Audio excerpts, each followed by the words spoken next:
Robin, and hello everyone. It's a pleasure to welcome you to our webinar today on behalf of the ILCN and our sister network and co-host for this session, Eurosite, the European Land Conservation Network. I'm speaking to you right now from our offices in Cambridge, Massachusetts. It's a lovely sunny day here, although it's cold. And I hope you're also dialing in and getting comfortable to spend the next hour and a half with us. We're very glad to have this panel of experts join us today to talk about finance mechanisms for land stewardship in Southern Europe. As you're all aware, financing strategic, effective, and enduring land conservation and stewardship is a top priority in countries across Europe and around the world that are looking to close the funding gap for conservation and meet conservation targets like the 30 by 30 target and restoration goals, such as those set out in the EU's recent nature restoration law.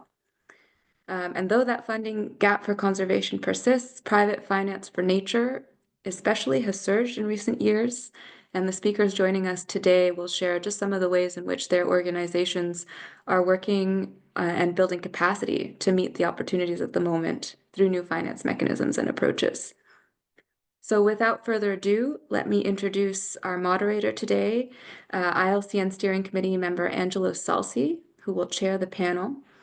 Angelo has been for 3 decades spearheading the European Commission's programs on conservation of nature, environment, and climate. He's been associated with the European Commission's LIFE program since the start of his career and has deep experience in the financing of environmental programs across the EU. Angelo retired in October 2022 from his position as head of the Department of Natural Resources, Climate, Sustainable Blue Economy, and Energy in the European Commission Executive Agency. And in addition to a number of advisory roles that he has been undertaking during that retirement, he also currently serves on the board of directors of Replanet, which is a UK-based company that drives large-scale ecological restoration and protection by using private sector funding. So we're grateful that Angelo is here and we'll kick off the panel. So with that, I'll hand it over to you, Angelo, to get today's conversation started. Thank you, Chadney, and welcome to everyone, also from a sunny Brussels. So it seems that the sun is uniting us all. Let's hope that all the other participants have the same weather that we have, so that the good spell, the good weather spell will sort of welcome this initiative by ILCN and Eurosite. The idea, what is it about? It's two worlds that in one way or another have been crossing their roads a number of times. The world of private land conservation, so using tools that are typical of voluntary, if you want, approaches to nature, biodiversity, and land conservation, including agricultural land, if you want, and where you have the owners or the managers that engage by passion most of the times in this work for future generation, and at the same time trying to identify ways to facilitate, to enhance, to make all this possible, because at the end of the day, even if you have a lot of passion, there is a need for a bit of cash as well here and there. And so these two words, they crisscross constantly, whether by using the classical fiscal schemes, by reducing taxes because of your willingness to give up certain rights that you have on your land or restrict the use of land, or by way of philanthropic funding, by way of public funding as well, which we should not forget about. And lately, in the last, say, a decade or so, it has been more and more, there has been more and more attention about the private investments in general and financial tools as well connected to this kind of world.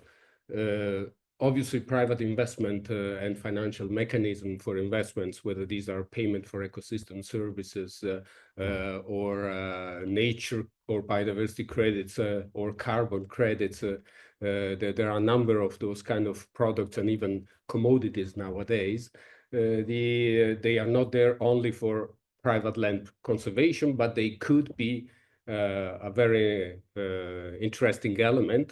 Also because what brings along private land conservation, land stewardship, and all the mechanisms that allow this this particular approach to land conservation is sustainability. Why? Because the owners of the land or the managers of the land, they engage on voluntary basis in this particular game of conservation for a very long period of time. In certain legislation and context, it's perpetual, so it's forever.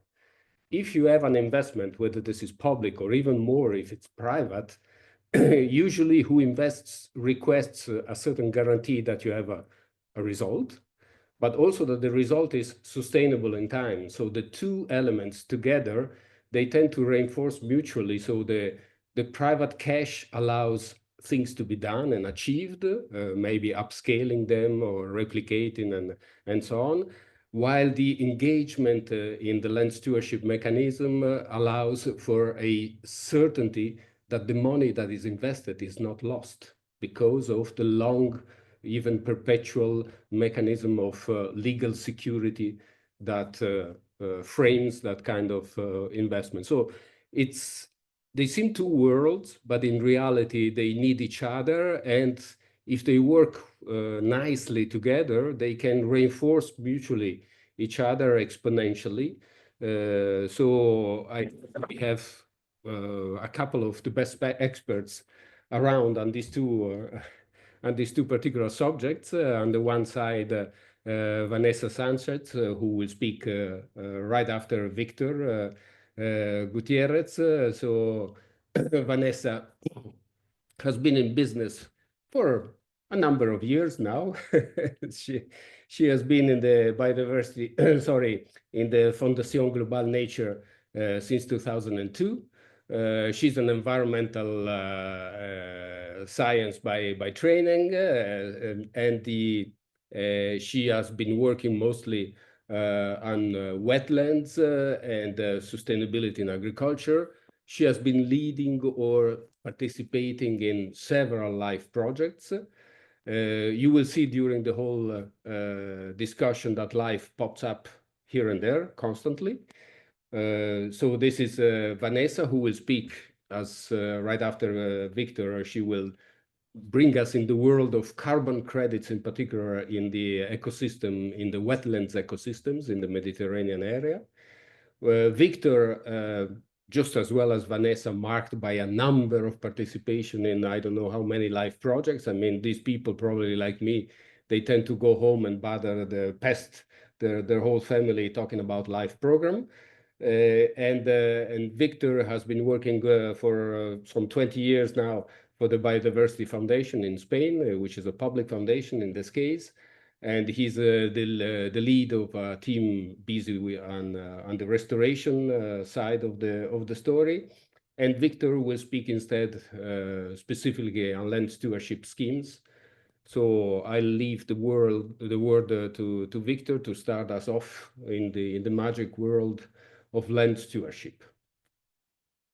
Thank you very much, Angelo. Good afternoon, and I would like to start thanks to ILCN and Eurosite for organizing this webinar and for inviting us. And as Angelo said, I would like to present you a little bit the story of land stewardship, concretely in Spain, but with a broad approach around Europe.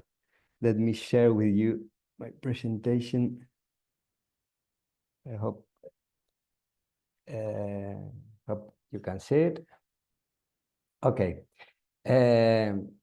First of all, what's land stewardship for all who don't know this conservation tool? Well, as you know, we have like a very complex global environmental emergency, and also some very complex objectives at international level and European level with the EU biodiversity strategy, the nature restoration law, that also brings some specific problem, among others, an insufficient collaboration between direct territorial actors, and also the need to make compatible with the conservation with socioeconomic activities. What is a focus also for Natura 2000 network that, as you may know, is the largest protected network in the world.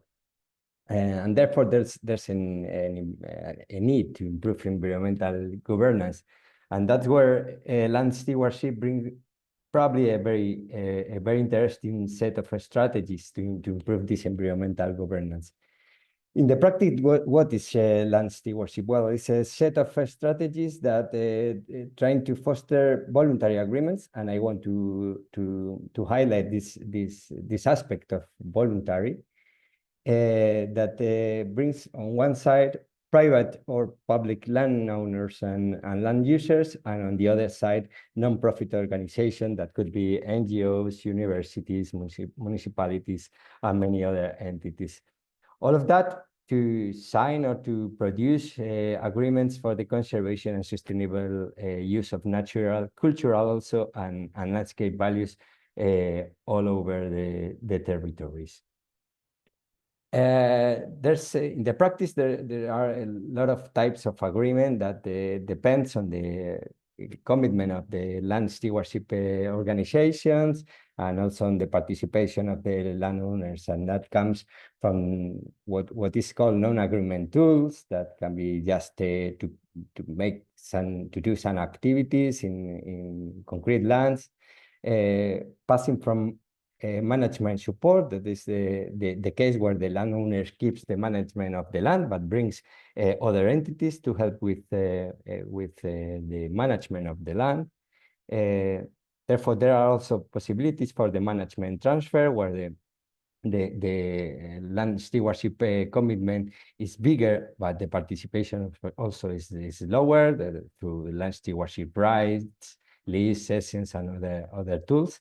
And finally, the property transfer that also is considered, at least in Spain, as a land stewardship type. During the last, I would say, 25 years, more or less, in Spain, the land stewardship has grown up a lot. And then the last figures that we at the Biodiversity Foundation every 4 years produce an inventory. This is the 7th inventory with figures from the last years. So there are and it's an inventory created on a voluntary basis. So what means that we ask for the entities to give us information, and many of them give us. So, but these figures will be for sure bigger.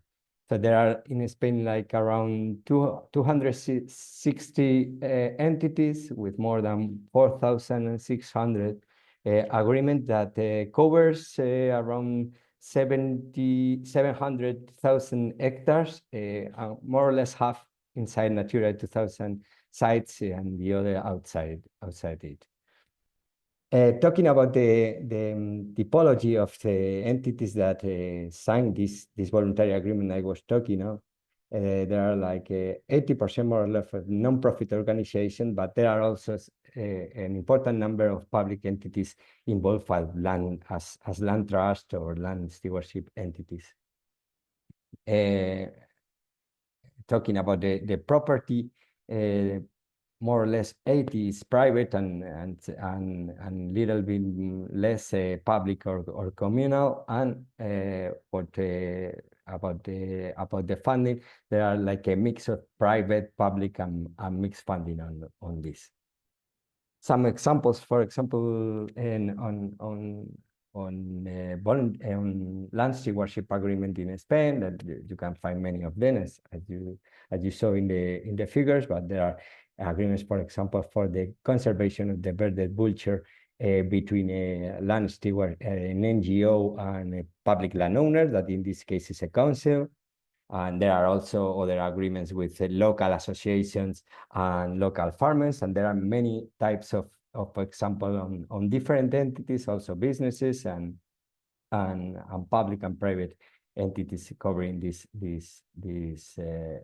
agreements.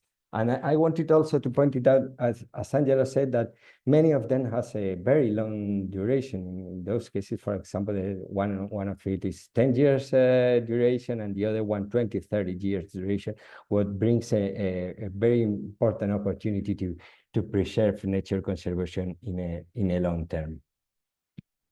And during this 25 years, also the funding of this land stewardship agreement has changed a lot in Spain. From the very beginning, there were like little agreements, mostly funded by private initiative, and also a little bit from banks. And then during the next 10 years, then appears a national call for proposals. We launched also from the Biodiversity Foundation some of them. And the first inclusion of land stewardship in life projects basically for endangered species. And then also some kind of use of structural fund, European structural funds to foster also this kind of agreement. Then in the 20s, the land stewardship agreement become bigger. Also appear some regional call for proposals, and there were international projects focus in different kind of private land conservation issues, but also in land stewardship as land life, like the ILCN and others. And also the use of Next Generation EU have been a very good opportunity to improve the quality and the amount of land stewardship agreement in Spain. And now we are on this time that we have to multiply the funds also, because there are many opportunities now, and we are trying to, as I will explain later, to improve the use of innovative financial mechanisms, also tax incentive, and then we have the opportunity to explore that through a specific dedicated project on land stewardship. Therefore, with these international figures and with a legal basis in Spain, also with a platform that try to foster land stewardship, we explore with all the sector, the land stewardship sector, a new strategy for the next years that brings like the new opportunities and needs to improve land stewardship in Spain. And then comes life that has given us so many joys in Spain and is so important for nature conservation. And we created this life stewardship project that I'm talking now on it, to improve and to foster land stewardship opportunities in Spain, but not only in Spain, also across Europe. What's this life stewardship, as I said, is located in this new project in Spain, but with a very important international projection, with a budget of 1.74 million euros, funded basically by the Commission and also from the partners, and with a 4 years duration, with 7 beneficiaries, all of them very applied on land stewardship and coordinated by us at Biodiversity Foundation.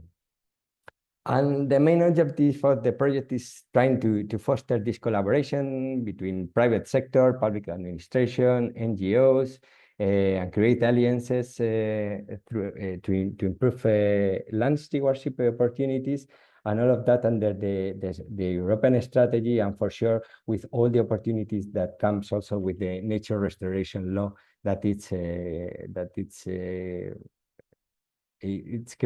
been created right now through 3 pillars, that is innovation, basically on financial mechanisms, also mobilization of funding, not only public funding, national public funding, but also European funding, and for sure financial mechanisms.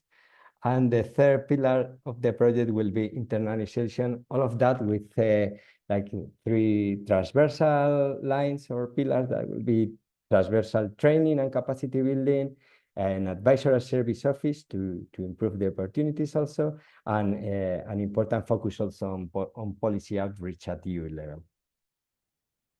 And what we expect to achieve with this project? Well, we will try to seek innovation and good practices for nature conservation and restoration, to improve public policies and basically fostering the legal certainty for agreements, to improve also incentives, to scale up these results at the international level, consolidating the existing network, for sure mobilizing public, private, and mixed financing.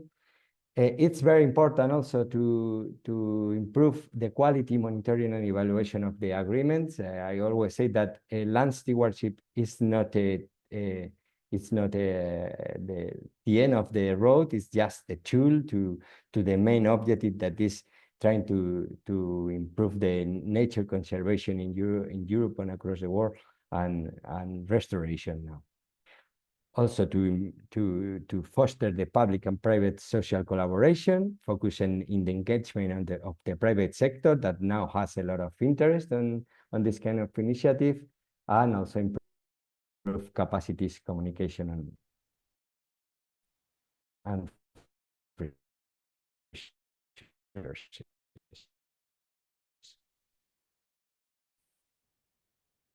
Fundación Global Nature, and Vanessa will talk a little bit on this, that try to create a new framework for expanding public and private finance opportunity.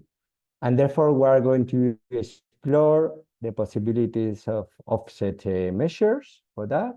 Also, credit markets, carbon, water, biodiversity credits,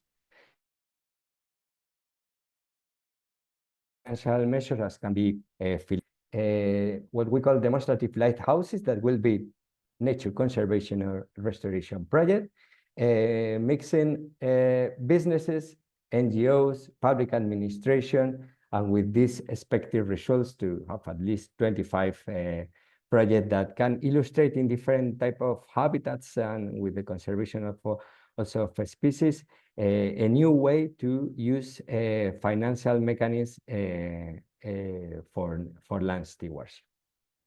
Why we have mixed also this with businesses? Because there's, as I said, there's a big interest of businesses in the last years to invest in or to participate in land stewardship agreement, and there are plenty of opportunities for them just to materialize their commitment to nature conservation, to offer investment opportunities, to undertake also project with the share of continuity over time, the need to generate also trust among key stakeholders, because sometimes it's not easy for them, to align their strategy with public policies also, and to articulate financial mechanisms based on obtaining biodiversity credits, carbon credits, water footprint offset, and other kind of mechanisms. And the opportunity that land stewardship offer to these businesses is that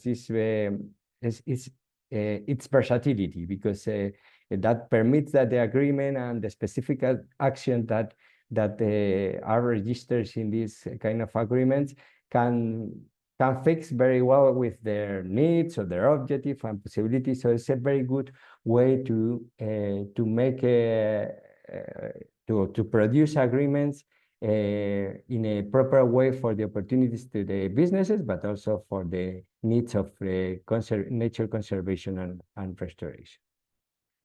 And finally, as I said, there's a need to bring experiences from all over, basically from all over the world, but basically from Europe, and also to spread out all the experience that the project can bring. And there's a work package also led by Eurosite and the Xarxa per la Conservació de la Natura, a Catalonian entity in Spain, that will try to produce policy advocacy to promote land stewardship around Europe, with a working group that will design and transfer policy briefs to the EC, to other countries in Europe, and that also these work packages will try to increase the international representation of the Spanish land stewardship in international network. So with all this opportunity that that this project brings, we are trying to give more steps forward to the land stewardship as a conservation tool, because we think that now that the public administration know it better, that there are a lot of NGOs with the will to produce new agreement, and also with the interest of different entities. But there's a very good opportunity to improve all these tools and trying to increase the number and the quality of the agreement that will be produced in Spain and all around Europe. And that's all from the moment from my side. I hope that you like the project, and I am at your disposal for any question or anything that you want to ask on it. Thank you. Lovely, Victor. Really, that was a dense presentation. I invite everyone, as Robin did at the beginning, to start thinking about the questions that you would like to ask Victor, and post them in the chat. Because now we move to our second speaker, so Vanessa Sanchez, and she will instead bring us down to a specific kind of habitat, wetlands, and see how much carbon we can stock in the wetland, and if we can make any money out of that to support more conservation. Thank you, Angelo. Good afternoon to you all, and thanks for inviting us to this interesting webinar.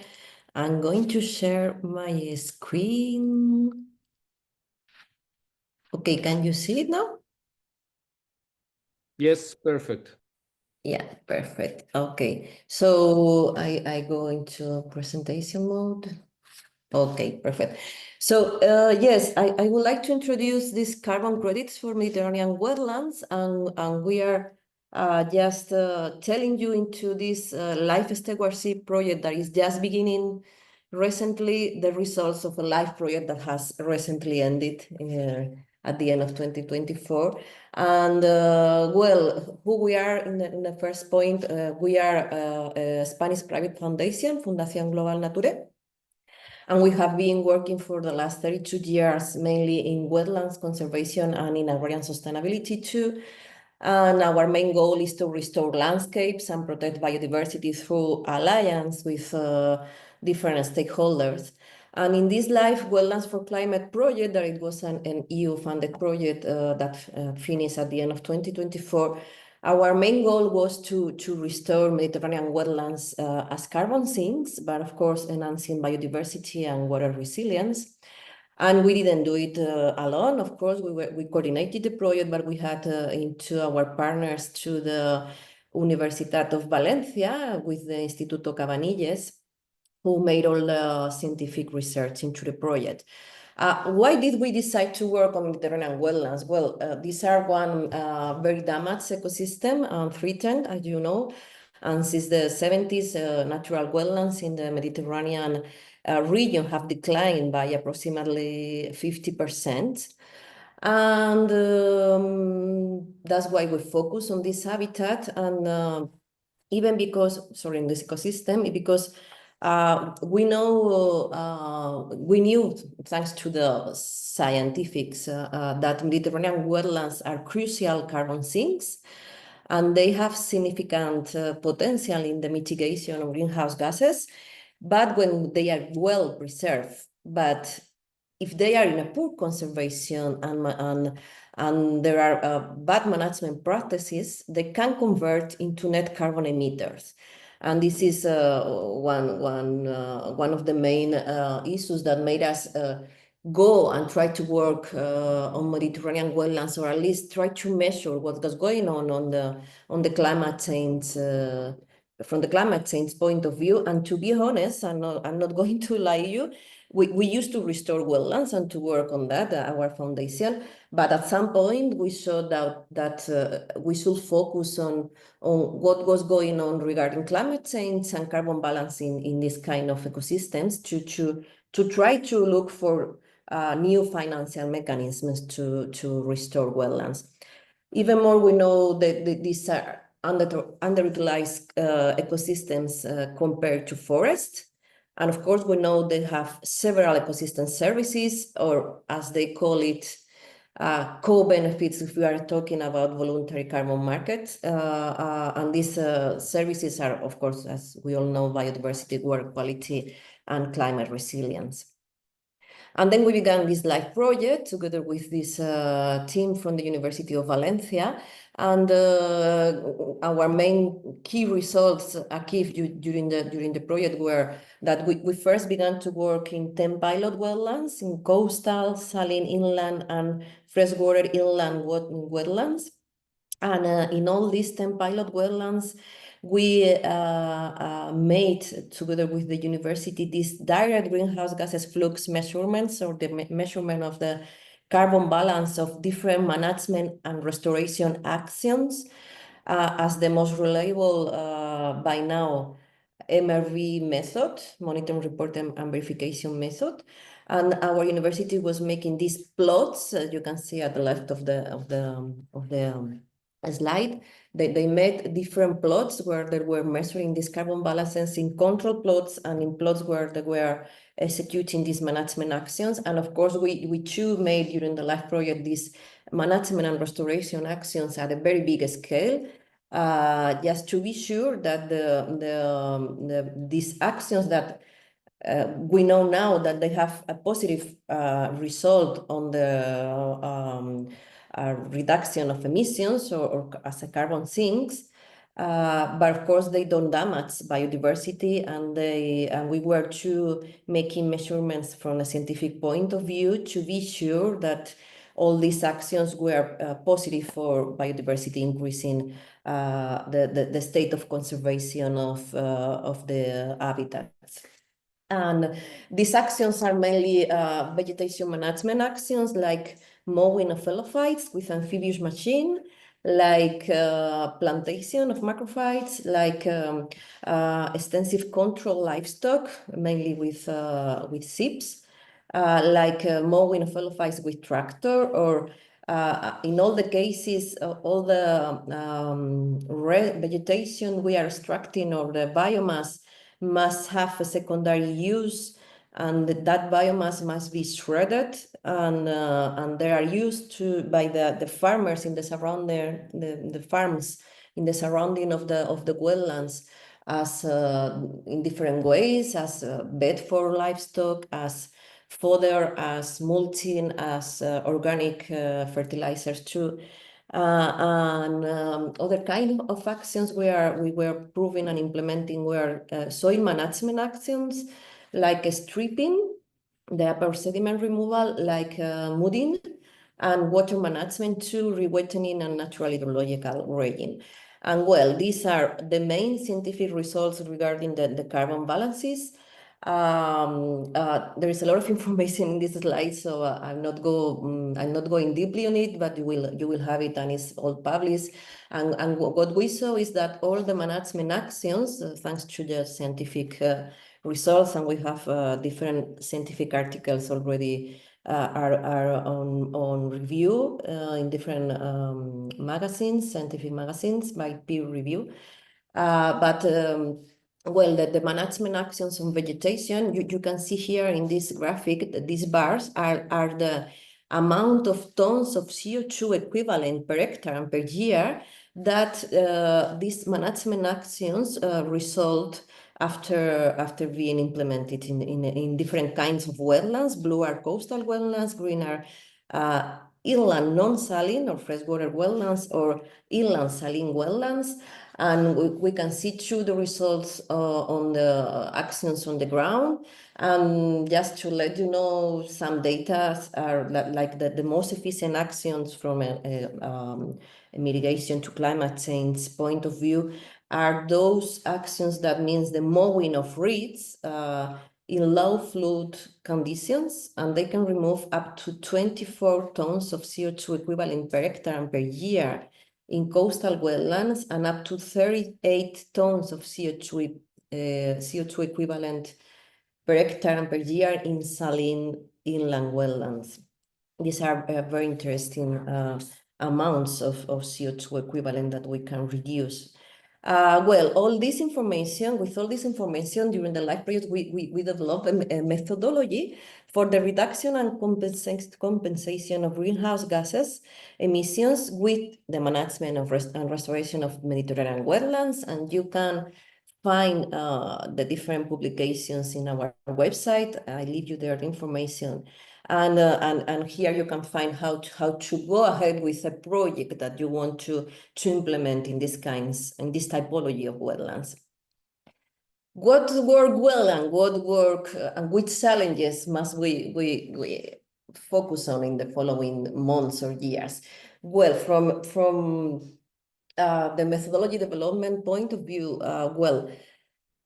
we know that all the restoration and management actions that we have implemented on vegetation, soil, and water improve biodiversity and means and they allow to remove emissions of greenhouse gases. So we are acting as carbon sink. We are making wetlands to be carbon sinks. We have very robust scientific data for monitoring, reporting, and verification methodologies with direct greenhouse gases flux measurements in the wetlands. We may need continuous scientific monitoring after applying the methodology in one project. And of course, it worked very well, like we made this multi-stakeholder engagement. I mean, all the wetlands where we were implementing the projects are wetlands where our entity is working, and we know all the stakeholders there. So we integrated science, managers, policymakers, and through land stewardships agreements, we could involve landowners, farmers, and the authorities. Which are our main challenges? Well, we have very high MRV costs. Why? Because there is a lack of proxies for Mediterranean wetlands. I mean, we need more scientific research to validate proxy-based monitoring methods that will make this kind of project cheaper. But in any case, we can go ahead doing still direct measurements on the ground, on the area. The carbon price is too low for us by now in the market to cover the real costs. So we must focus on blended finance models that bring together public and private funds. And when we speak at early stages of new methodologies developing for ecosystem-based approach in the voluntary carbon market, we may need public financial or whoever wants to make something similar. And we found bureaucratic hurdles in the regulatory frameworks at European level and with our ministry in the processes and so on. But because by now we don't have the methodology approved under one standard, but we are waiting for our Spanish ministry that will approve, and they promise us during this year, this new methodology under the registry of absorption projects of CO2, the Spanish national standard. Well, just to share with you which could be the role in nature finance and business sector, we think we should facilitate, I mean, with this methodology, we facilitate credible, verifiable carbon credits for businesses. And we meet their demands for measurable sustainability actions. Of course, this methodology allows to align with the conservation outcomes that the private sector needs for ESG and corporate sustainability strategies. And until now, it was very positive for us that we call a structure pre-sales of carbon credits to secure the early stage funding until we have the methodology approved through a standard. Which is the potential for private land conservation financing in the future? Well, this is an MRV methodology that targets coastal, inland freshwater, and inland saline Mediterranean wetlands. There is an estimated conservative potential of around 31,000 hectares suitable for carbon mitigation initiatives in Spain. So the market potential is significant, and this is conservative because we made a calculation of around the 10% of the surface of these kinds of wetlands in Spain that could be restored or maintained or managed by this kind of methodologies. It's a methodology that is flexible and scalable and applicable across the entire Mediterranean basin. So it could support regional land stewardship and private conservation financing in other wetlands in other countries of the Mediterranean region. Well, we recommend that we should use this blended finance model, and that we should, and we are doing that now, explore other biodiversity and water footprint credits more alongside carbon credits. And just last but not least, I would like to share with you a case study that we after this live project and to have this methodology and so on, we are doing in Marjal dels Moros. It's a wetland. It's a project for absorption of CO2 in wetlands that we are implementing already.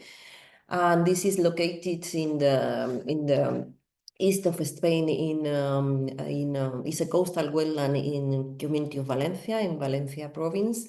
And it's a special protection area for birds, and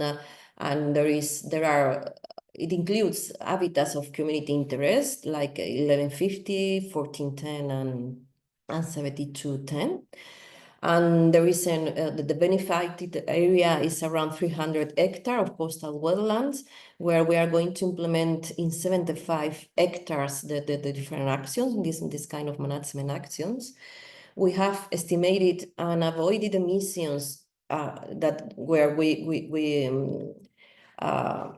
discount the 10% of credits for buffer credits following the recommendations of standards of around 1,380 tons of CO2 equivalent during 10 years with a total cost of 600,000 euros, and the cost for the ton, as you can see, is very high, 460 euros of tons per ton of CO2 absorbed, sorry.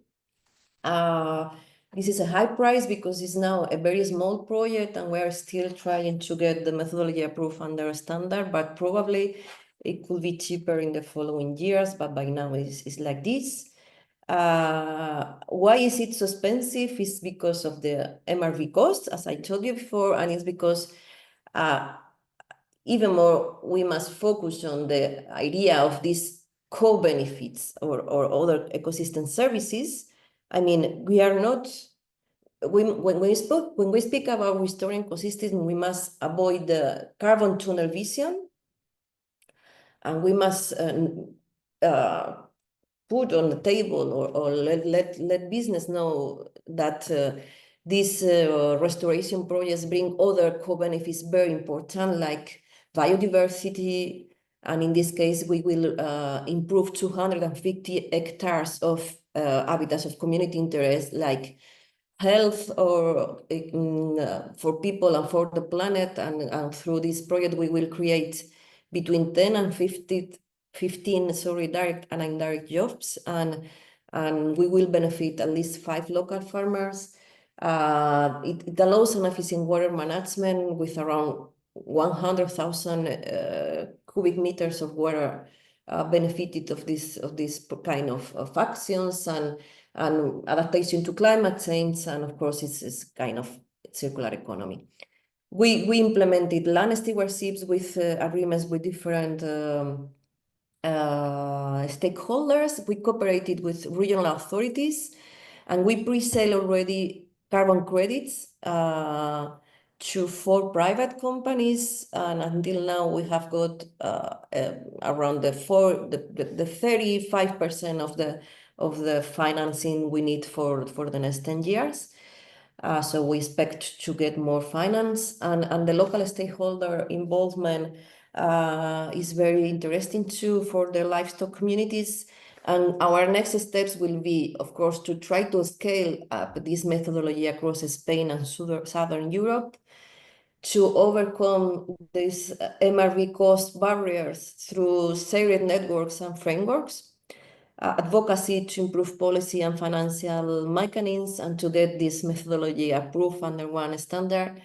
And our main recommendations for policymakers and for the carbon removal framework that is now under construction for the European Commission to simplify certification processes and ensure that carbon pricing will reflect the true project costs, and of course the co-benefits, as they call, that I will call the other ecosystem services that these kind of projects bring to the benefit of everybody. And that's it. Thank you very much. Thank you, Vanessa. Lovely to hear all the work you've been doing. Wow, that's really a lot, and the figures are really very interesting. Now let's move the side of the table to our audience. I have been given the task of being your voice, so sorry if I will not give the right tone to every question. But let's start off with the first question we received. It's for Victor, and it's Caterina Palombo, who is describing her activity in Italy, in Molise, where finally she managed, together with other people, to secure 50 hectares under a sort of a land stewardship agreement. She said she took many ideas from the Spanish examples. That's very good. So Spain is being recognized as a reference. But the most important thing is that she says they would need to work together with others on the one side in the management, and possibly also to expand and replicate their approach in terms of land stewardship within the national Italian context. And therefore, she's asking whether they could be considered as sort of a partner to the life stewardship project. Are you willing to discuss with Caterina on those terms, Victor? Hi. Congratulations, Caterina, for this agreement, and for sure we have a very important intention of replicate and transfer the results and bringing also good experiences. So I will be very glad to talk with you. It's always a pleasure to work with Italian people. So let's talk and see opportunities to share experience, or see how can we grow these opportunities. Yes, for sure. So Victor, can you share with Caterina maybe in the chat your coordinates, so then she can contact you? Great. Yes, sure. Then Vanessa, someone, I don't see the name, is curious about wetlands credits, I guess CO2 credits, whether they are recognized as part of the voluntary compensation schemes in Spain. He or she seems to have understood that there was a new decree in Spain on CO2 reporting, and how will this affect project like this one?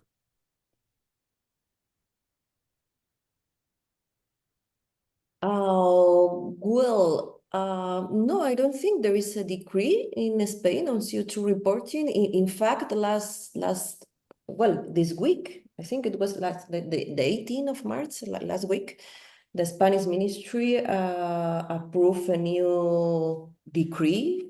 Yes, you mean on that, no decrees. Sorry, it was a misunderstanding on the English. Yes, there is a new decree with the new registry for CO2 projects absorption. And that will be very interesting, because it's supposed that companies with more than 500 employees will have to calculate their carbon footprint, reduce it, and then compensate in the voluntary carbon market the carbon footprint of this kind of big companies. And well, under that new decree, we are talking with the Spanish ministry to get this methodology approved for Mediterranean wetlands. And I know there are other methodologies under looking for place to be approved, because there has been a lot of new things. Because until now the methodologies on this market were regarding forests. By now we have other kind of methodologies for projects for blue carbon in marine ecosystems, and it has been a lot of work on that in Andalusia. There are new methodologies for adaptive management of forests, not only plant reforestation, but good management. New methodologies for agroforestry and for other kind of agricultural services and carbon farming. And I know that the ministry is going to approve this kind of methodologies together with ours, with the one we have developed for wetlands in this Live Wetlands for Climate project. Yes. So Spain seems to be leading the game, also not only in land stewardship, but also in all this machinery. Yeah. Wow. Let's see whether this will pull the rest of the European Union in this game. A question for Victor, since we were talking about financial resources, now it's a very practical one. Is the Biodiversity Foundation going to launch soon another call for proposal, because Silvia is busy in a project with Madrid Borde Sur and on forestry, and they're looking for money. Okay. Yes, we are launching soon some different different calls for proposal, and one of them could fit with that. That it's on bioeconomy, that has a very important focus also on land stewardship. So maybe could be. I can inform you a little bit more on what type of project will be funded with this call for proposals, and during the year we will also launch calls for proposals on climate change adaptation that always has also a focus on land stewardship. So there are options. Great. Then we move back to Vanessa. You sort of complained, rightly so, on the cost of MRV. This is indeed an issue, especially when your sites are small. The smaller the site, the higher the fixed cost. Peter is asking whether combining satellite-based remote sensing of wetlands would sort of help you to reduce the cost. Did you have any direct experience on that? Well, that's the way. I mean, we hope in the future that will be the way to reduce the costs. But by now, what we lack, I mean, we need more scientific research behind to be able to make these proxies at the level to can work with remote sensing, as they are doing for peatlands, for instance. The peatlands is another kind of wetlands that are more. I mean, there are much more surface of this kind of wetlands in northern Europe, and they have much more scientific research on carbon storage and carbon stocks, and they can work on proxies, but we cannot. I mean, our scientific teams, what they let us know is that they need to go and measure on land for every hectare where we implement an action to measure the carbon balance before and after the action to be sure that what we sell is good. Well, I would like to explain one fact, that these Mediterranean wetlands are already a carbon sink if they are in a good state of conservation, because they are already mitigating carbon and storing it in the sediment. But we do not sell that. I mean, we only sell the carbon credits we have after implementing a new action, a management and restoration action. So, because we need to focus on additionality. You know, so that's why maybe it seems that it's very few on that, tons of CO2, and the price is high. But the fact of having the wetland there is already that we have a carbon sink that we must, of course, manage and restore and conserve and keep in a good state of conservation. But well, this in the future, I hope if we have more scientific research and we have more proxies, we will be able to work more in a remote sensing scale for monitoring. Yeah, this is something that keeps almost everyone dealing with carbon credits or future nature or biodiversity credit very, very busy, because either you have two parameters: the surface of your or where you work, and obviously the heterogeneity or homogeneity of what you're working on. The more it's homogeneous and the bigger is the site, obviously the lower these kind of costs. Yes, And the problem is that you have to do it many times over time, because at the beginning you have to do a baselining, and later on you have to monitor to ensure the credibility of the credits that you presume or state that you produce. At issuance of the credits, you better be sure that indeed that CO2 has been stored. That's it, to be very credible and of course. But for Peter, the thing is moving fast, and we see that unit prices of MRV are dropping quite rapidly nowadays because of the new generations of satellite and so on. It's indeed the mix is that he points to is probably the best solution that we have currently. Add to that, obviously, artificial intelligence, data mining, and all these kind of things. Obviously, it can open new avenues as well.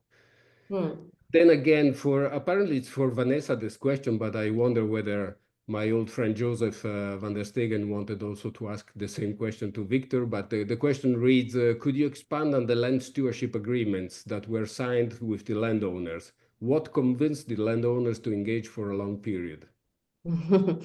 Well, we're not talking about a very long period. It's 10 years in our case, and we speak about the first 5 years and then 5 more years, so it's not too much.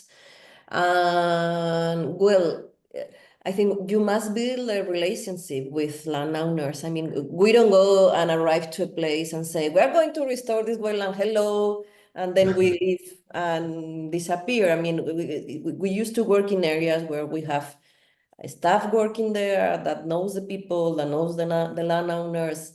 In some cases, we have to go for a beer with them into a bar and speak with the farmers and with the landowners and let them know that we are doing a benefit for everybody. And in our case, in the Life Wetlands for Climate, farmers are benefiting because they are receiving, for instance, the LFIs we mow, they receive it and they use it as fodder or as bed for livestock. So it's very good for them. I mean, they don't have to buy fodder.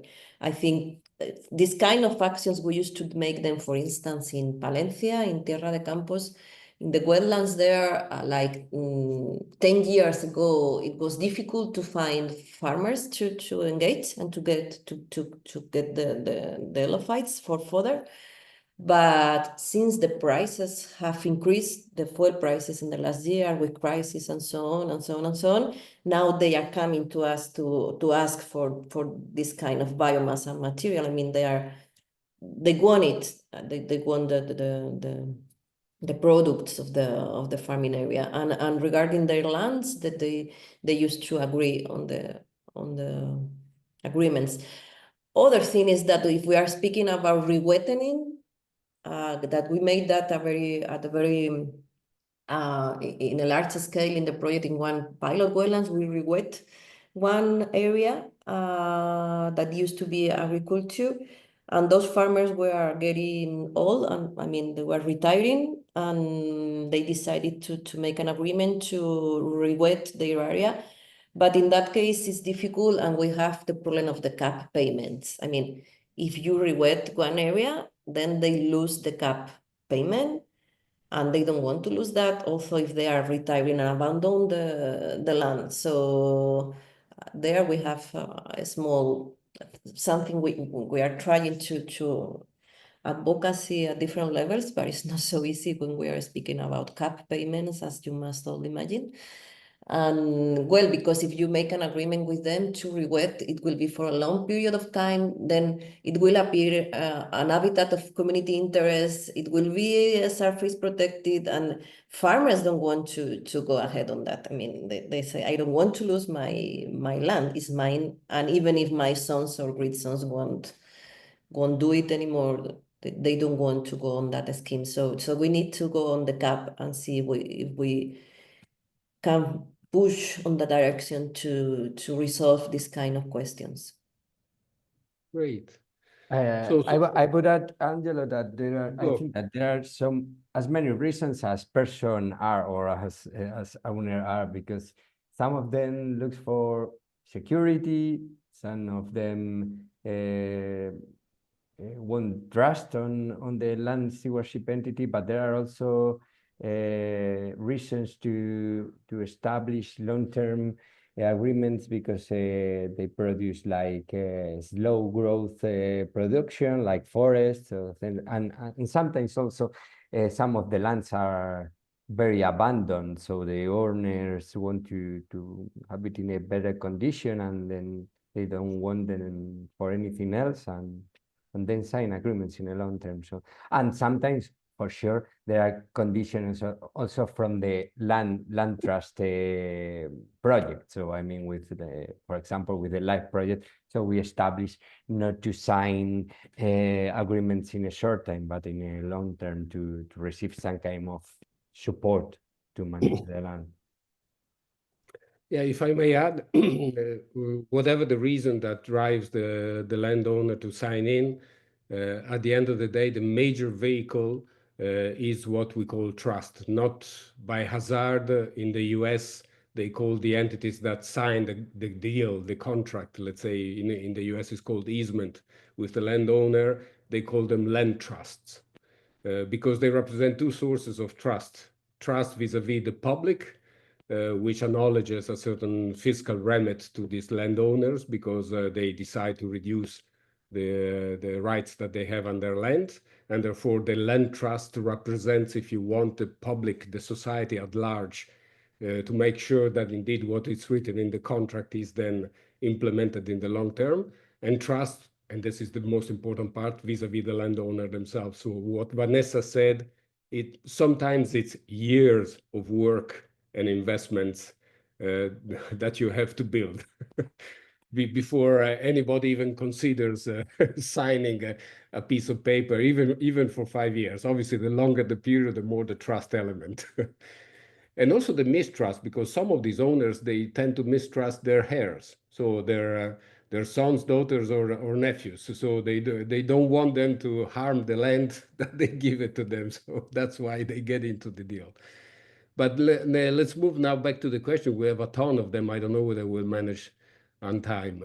So Evelyn is asking to both of you whether you have any example of use of land stewardship that has been working on a piece of land or sea or water, whatever, that increased connectivity and made the network work a little bit better. Yeah, some examples come to my mind now. For example, there are good agreements on creating like cattle trails to make transhumance.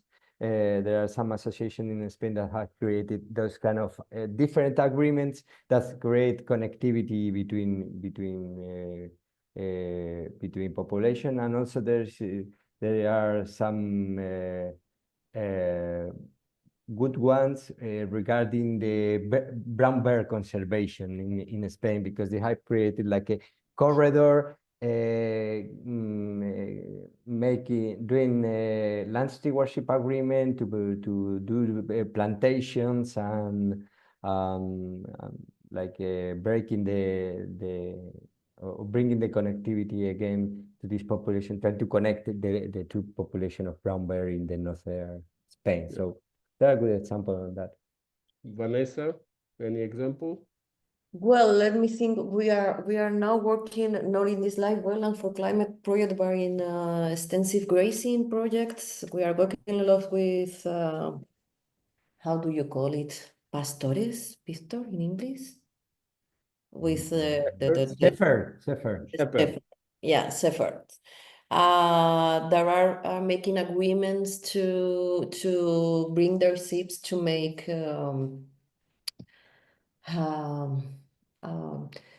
to graze under forests and to graze under the lines of electricity. Mm-hmm. So now we are creating some connectivity on that, and the shepherds are receiving some incentives from private companies for like electricity to maintain that, and it's a good example of connectivity and of incentives to promote the grazing, extensive grazing. That is very good for biodiversity too. That's a great example. Reminds me of the Elia Life project that we financed a number of years ago. I mean, electric lines, let's say normally we don't think of them as a feature that connects. And instead it's they can be extremely powerful if well managed in terms of biodiversity. But moving back to the monitoring issue, Peter is offering the knowledge of Lincoln in terms of using remote sensing and AI to decrease, if you want, potentially the cost of monitoring. So if you want to connect with Peter, maybe you could also exchange Yeah, it would be very coordinates. interesting. Yeah, thank you. Great. Then Sofia Capellan, she's asking, how can the knowledge gained over the years on land stewardship and restoration be incorporated into the development of national restoration plan in Spain? Well, yeah, the work to build the nature restoration plan in Spain has begun, and a good thing also bringing back to the connectivity issues that, yeah, and in general terms that in Spain land stewardship has been incorporated in many laws and strategies, as for example the green infrastructure strategy has the land stewardship as a tool to use. And also I think that in the groups that are being built now to write or to build also the nature restoration plan in Spain, there will be land stewardship as a tool for sure. So great. Then we move again to Victor in the Life Aquila Stewardship Network for the Conservation of Peri-urban Bonelli Eagles in Portugal. They are very these people are very interested in learning more about life stewardship, namely one of the work programs exploring financial measures and tools and so on. So I guess it's a call for contact once more. Yeah, perfect. So it's lovely because I mean it's apart from the questions which are very interesting, we can see that this kind of events they can be very fruitful in terms of networking at the end of the day. Yeah, very glad to contact them and for sure to connect live projects also. That will be very interesting. Yeah. Then again, I guess this is more for Vanessa, who was complaining about cap payments and the fact that they get into the way in terms of rewetting. And Evelyn comments saying that member states should simply choose to continue direct payments for rewetted land under paludiculture. Does this mean that Spain has chosen to not do that? No. Well, paludiculture, it's the wet farming under some that with methodology that can be done in peatlands. I mean, and I have participated in different working groups discussions at European level, because we cannot use paludiculture for Mediterranean wetlands. We only can use paludiculture for peatlands. It's like into the, I mean, we cannot use that word, sorry. I don't know why I have this in my screen. It's something of the, yeah, or AI. Well, but in any case, no, in the CAP schemes in Spain, it's not possible to use that, and we are trying to get other agro-environmental measures under different CAP schemes, but it's difficult.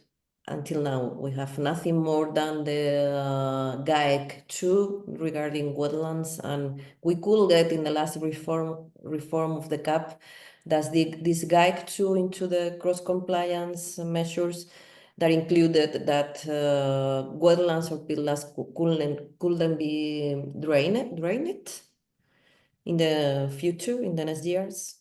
That's the only thing that we have in the CAP in Spain. We don't have this kind of paludiculture thing that we could have, because it's what happens. I mean, we do paludiculture in Mediterranean wetlands, although we cannot call it like that. In any case, Okay. it's a matter of references, of the significance of the words, and the scientific team is against using paludiculture or not peatlands. Then always Evelyn, she says that all the examples that you brought forward, they're very interesting, and they would like to promote them through another project, which is called Natura Connect. And she is giving you her contact. So one more. So there will be work for you too after this. You thought you Yes. were coming here, just speak and say goodbye, huh? We know. That's the way it is. And then Caterina refers to she says there is a kind of database of land stewardship agreement in Spain that can offer to the interested people the opportunity to know the goal of the agreement, question mark. As for example, the corridors for birds, the forest management, the cultural historic conservation. Yes, in the inventory that we are in the 7th inventory we are launching, I hope next month. There will be all this information, like with a lot of detail of objectives of conservation, landowner, land stewardship, if it's in Natura or outside Natura 2000. So all the information, very detailed, of the inventory will be released, like I hope next month.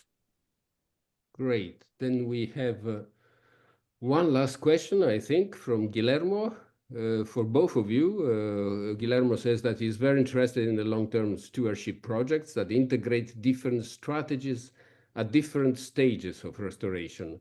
For example, integrating grazing, harvesting, and carbon credit generation. Are there any standout examples of projects that have integrated different methods of financing at different stages of their development in Spain? Wow, that's a, let's see whether you can survive this question. We are now doing this kind of mapping of initiatives, so probably we'll find, but nothing comes to my mind now. So complex, so I can't Well, I remember. can remember maybe do you remember, Victor, this Clean Mark project, this live project in Catalonia? Not now. Clean Mark, I think is the name. I look for it and I include it in the chat. It's like, this is a live project for forests, and they are including like different incentives for private investment through land stewardship in different projects, so that they sell like 1 hectare of the land, and in that hectare they include the tons of CO2 that they avoid, the amount of biodiversity gain, and the amount of water they are saving, and so on. And it's all together in the same. Matthias Brummer just posted the link to the project. Yeah. Like Mark. And that's very interesting. Like they bring together all these incentives, and I think we should, in my opinion, we should try to go ahead on that. This payment for ecosystem services and results in a general point of view, because we have to avoid this carbon tunnel vision and avoid projects that could harm biodiversity, or not just give a value to carbon or just a value to biodiversity, because all of that can bring together much more value. Then I have a final question for you too, and connected also to the live program, but not only. I noticed more and more under life projects, but also outside and in other programs, the people tend to quote nature credits on top of CO2 credits as a possible vehicle for financial sustainability of their efforts. Now, the question for you is, life has always shown as a program to be a rather courageous and front runner, if you want. When something was popping up, say rewilding instead of, I don't know, the inventory for the sites or marine sites identification, life was always ready to take the risk. Should life once more take the risk and believe in those people, even though a real market, a codified market for nature credit doesn't exist, but we know that the people who are currently wanting to buy carbon credits, they are more interested in carbon credits generated by nature-based solutions than the classical photovoltaic panels and things like that. So I suppose that the Commission has to answer this, but I think that the life always also has the will to boost project that also has a demonstrative effect. So let's try and see how it works and learn from the conclusions we bring. So maybe something work good and other not, but I think it's a good opportunity, and it's true that life always try to boost this kind of project that demonstrate new issues. Yeah, I agree with Victor, and I think it's a good pathway for future, because DG Clima is working a lot in this carbon farming or this carbon removal certification framework, and they almost have already some tailored methodologies and so on. Also, they are working in not all the ecosystems. For instance, they are working more in peatlands or more in the agrarian sector for carbon farming and so on. But they are getting ready this framework, and I think we should build on that, because we need to take action. That's what I mean. We need to reduce emissions. There are emissions we cannot reduce, so we need to compensate in some voluntary market. Those emissions, we need to be sure that those reductions do not harm biodiversity.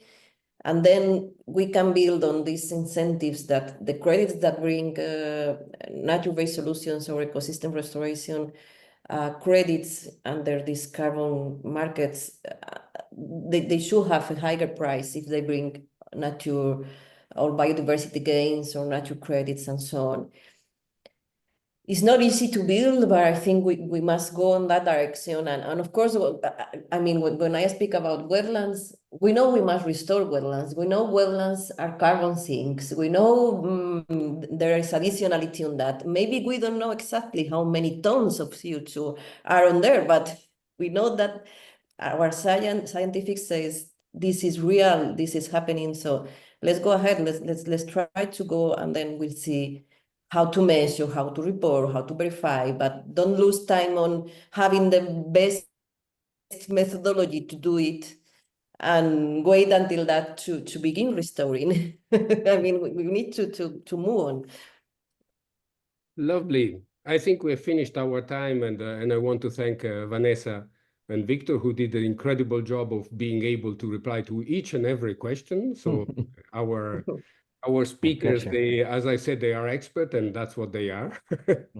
Now it's the task for Harm and to help me closing the meeting. So Harm, director at Eurosite, will tell you also. Thank you. Thank you. What's coming up next, let's say. Thank you very much, Angelo. And I have to say, I really like the question about the strategy of the LIFE program, because I think since you left the program 2 years ago, I think your spirit is still there in the LIFE program, and I think it really supports the good steps that are needed. The phantom more than the spirit. Those are your words. Yeah. But thank you very much, Victor and Vanessa. I really loved your stories. They were very inspiring and also very interesting also to share with other countries in Europe, but also with the rest of the world. What we would love to do with the Life Stewardship project, with ILCN together, with Eurosite, is that we would love to create a group that will continue the talks on this topic. Yeah? And there are some certain concrete steps that we will take. The first one is, since 2 years now, Eurosite organizes the Conservation Finance Bootcamp in Europe. And this year, we will do it again together with the Conservation Finance Network based in the US, but also the International Land Conservation Network. It's an invitation-only event, and it brings together a group of people that are really interested to talk about nature finance. And one of the things I read just before this meeting was very interesting, because I read a report about financial markets. And as conservationists, we are not very used to use the terms and the topologies and the way economist people talk about these processes. But what I learned there is very simple: is that financial markets are still a part of the problem, because they are drivers of nature loss. However, financial markets are also highly exposed to nature risks. So they also suffer from what is happening in our world. And then the third conclusion is very simple: financial markets are also part of the solution. And I have to say, maybe they are the solution, knowing and seeing how our world is changing, and how public money is still doing a very good job. But when you see that negative financial money still is 18 times higher in their effect on nature than positive nature money, I think it's time for a change. And more organizations, networks, and companies and businesses see that change is needed, and also willing to invest it. So you see more and more ecosystem services are acknowledged by businesses, and they're also willing to support investments in this area. In the Eurosite network, we have so many members, nature management organizations who work together with private companies, with business, to improve the situation for biodiversity and climate.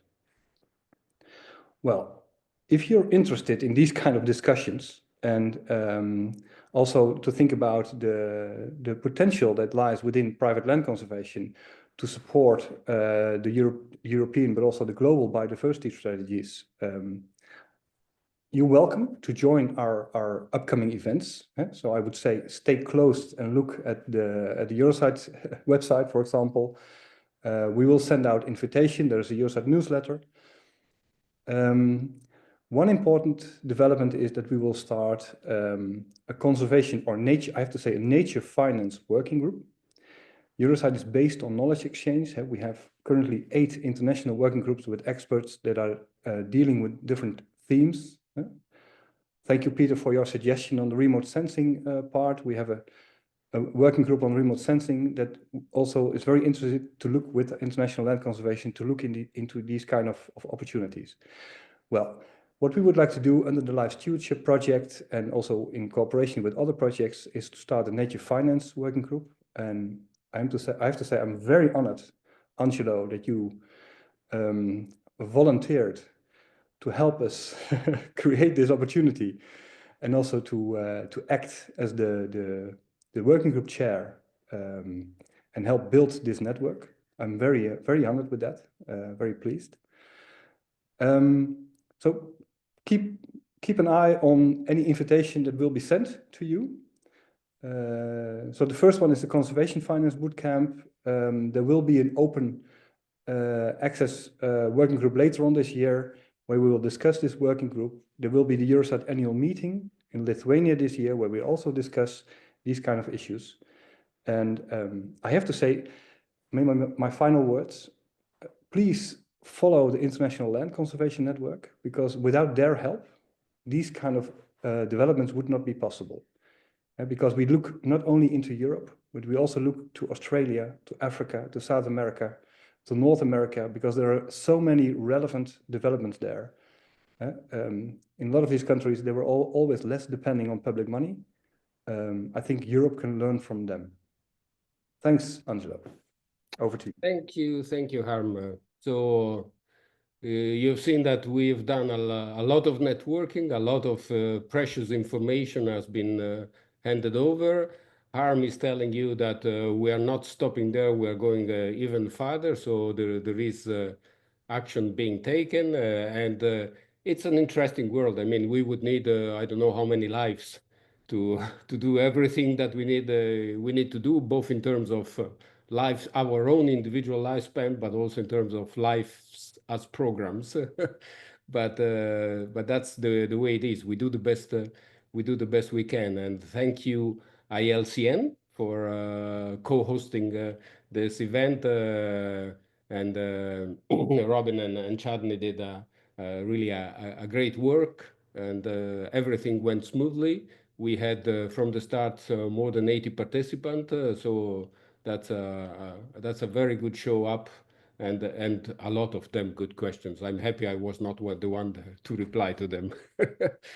But okay, so the appointment then is maybe in UK for those that can make it all the way there, or maybe somewhere else. But keep an eye both on Eurosite and ILCN, because we're not going to stop there. We're going to organize more of this. And enjoy the rest of the afternoon, evening, morning, depending from where you are connected. And once more, thanks to Vanessa and Victor. And thank you, Angelo. Thanks everybody for being here. Take care. Have a great day. Bye. Bye.